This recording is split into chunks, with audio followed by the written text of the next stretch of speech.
Deryolar tez oqib ketdi, yoshligimni olib ketdi. Telbalar bo'lib sevganlar meni Marg'ilonda qolib ketdi.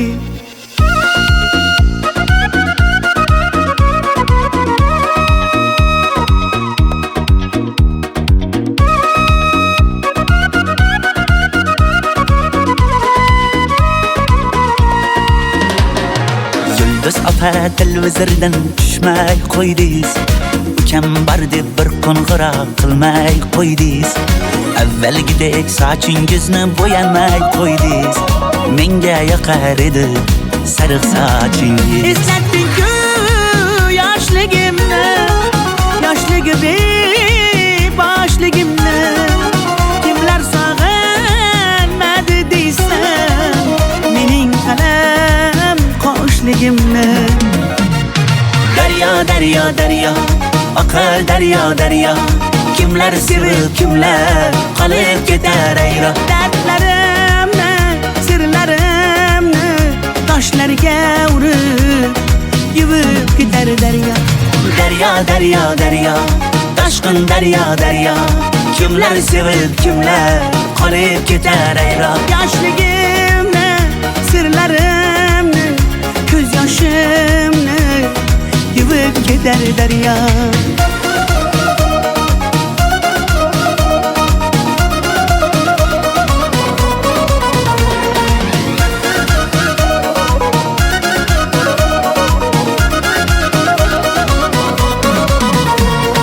O'tib ketdi yoshligi demang yolg'ondan. Chiroylisiz uncha janomdan. Go'zallikni bergan sizga osmondan. O'zgarmadingiz qoshlaringiz kamondan. Tushlarimda ko'chalar, onam yopgan kulchalar. Qolib ketgan qishlog'imni sog'inyapman bunchalar. Oy daryo, oqar daryo. Kimlar sevib, kimlar qolib ketar ayro. Dardlarimni, sirlarimni toshlarga urib yuvib ketar daryo. Daryo, toshqin daryo.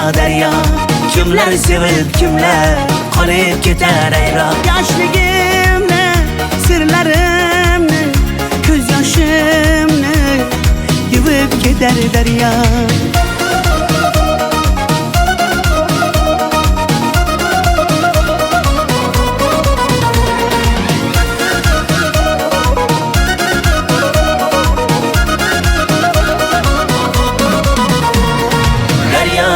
Daryo, oqar daryo. Kimlar sevib, kimlar qolib ketar ayro. Dardlarimni, sirlarimni toshlarga urib yuvib ketar daryo. Daryo, toshqin daryo. Kimlar sevib, kimlar qolib ketar ayro. Yoshligimni, sirlarimni, ko'z yoshimni yuvib ketar daryo.